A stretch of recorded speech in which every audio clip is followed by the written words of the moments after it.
अपना आश्रय मानकर जीवन साथी के रूप में वर्ण किया और जीवन समर्पित कर दिया। उन्होंने ही जब हमें ठुकरा दिया और जीवन की मझधार में बिल्कुल अकेला छोड़ दिया। इतना सब होने पर भी उनके प्रति अति मोह आसक्ति खत्म होकर सिर्फ और सिर्फ श्री जी के चरणों में कैसे लगे। एक बार मार्कंडेय जी के आश्रम के पास सूरथ नाम का एक वैश्य और एक राजा दोनों आपस में मिले। तो राजा से पूछा, आप जंगल में यहाँ कैसे? वहाँ मेरा राज्य छिन गया है, पर मैं वही राज सिंहासन, वही राजमहल, वही रानियां, ये हमारा चिंतन नहीं जा रहा है। मुझे राज्य मिले इस बात के लिए तो मैं दुखी नहीं, पर मैं अपने परिवार को नहीं छोड़ सकता। और रोने लगा। फिर पूछा, आप क्यों इधर जंगल में? तो उनका, मेरे बेटे ने मुझे पीट के निकाल दिया, सारी संपत्ति छीन ली, और मेरा मन उसी के लिए तड़प रहा है। वो भले मुझे पीटे, पर मैं अपने बेटे, बहू, परिवार को नहीं छोड़ सकता। उन्हें तो बड़ी विचित्र हम दोनों की दशा है कि वो हमें छोड़ रहे हैं, हमें ठुकरा रहे हैं, और हम उनके लिए रो रहे हैं। ये क्या है? तो राजा ने कहा, पास में मार्कंडेय जी का आश्रम है, हम लोग उन महापुरुष के पास चलते हैं और अपना निवेदन करते हैं। तो जाके प्रणाम किया और अपनी बात दोनों ने रखी। तो मार्कंडेय जी ने कहा, ये भगवती माया का प्रभाव है। अगर भगवान की ऐसी प्रचंड माया ना हो तो सब परमानंद में मगन हो जाए। ये माया है, वो हमें धोखा दे, वो हमें ठुकराए, पर हमारा मोह, हमारी ममता उससे विलग नहीं होती है। अब उससे हटने का एक ही उपाय है, साधन को हरि भजन है, कै सत्संग सहाय। अगर हम सत्संग सुने तो सुनते सुनते बुद्धि पवित्र हो जाती है और फिर निश्चय होने लगता है। आप जिनके लिए रो रहे हैं, जिनकी बुद्धि पावन हुई, उन्होंने तिरस्कार पूर्वक छोड़ दिया। रत्नावती जी, भक्तमाल में चरित्र है, पढ़ लीजिए।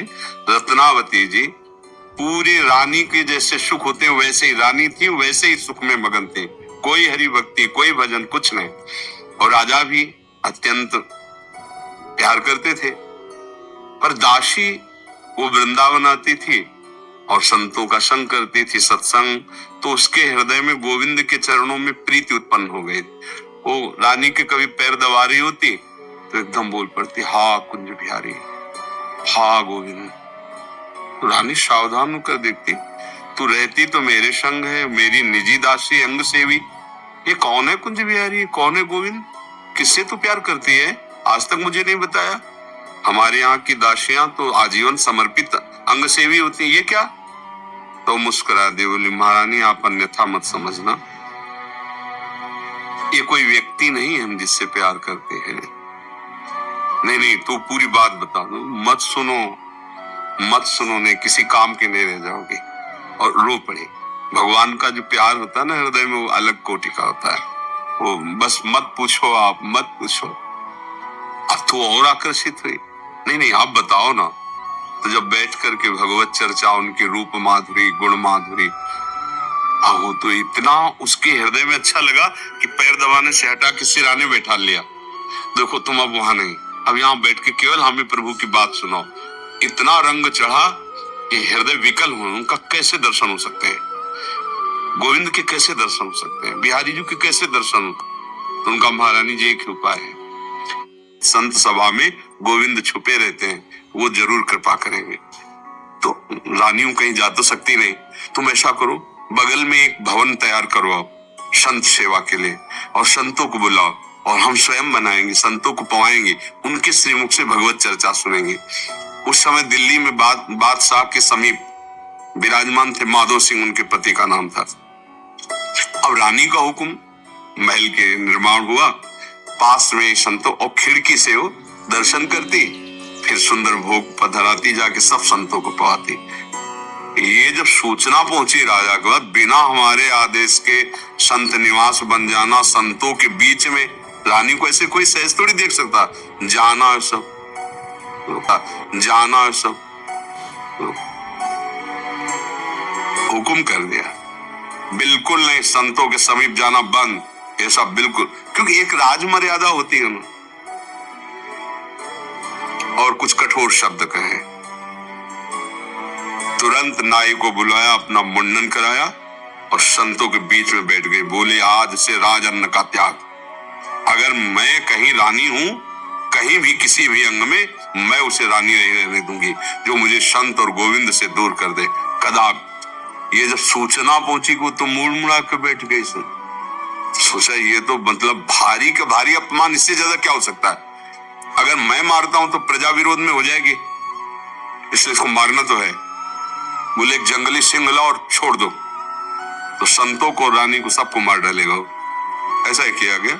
सैनिकों ने जैसे चारा रख के, बकरा आदि रख करके पिंजड़े में सिंह को बंद करके लाए और दरवाजे पे को वही दासी जो उनकी गुरु थी, वो आरती की सामान दे रही थी और पूजन की थाल लेकर और ठाकुर जी का श्रृंगार कर। दासी ने कहा महारानी सिंह, जो ही पिंजरा से खोला गया तो ऐसे मुड़ी, उनका सिंह नहीं नरसिंह भगवान पधारे, थाल लेकर। सिंह ऐसे जैसे कोई गाय ना, सीधी गाय हो, ऐसे तिलक लगाया, आरती की, प्रणाम किया। ऐसे सब देखते रह गए। फिर लौटा सिंह को मारी छलांग, तो जो ऊपर बालकनियों में खड़े देख रहे थे ना मान सिंह के आदमी, फाड़ के फेंक दिया और गुर्राता हुआ भाग गया। अगर हम अपनी भक्ति के रंग में आ जाए तो फिर हमारा ये माया मोह संसार नष्ट हो सकता है। अन्यथा हमारे शब्द तो जरूर अच्छे नहीं लगेंगे, पर सही पूछो तो कृपा है जो असलियत का पता चल रहा है। यहाँ कोई किसी से प्यार नहीं करता।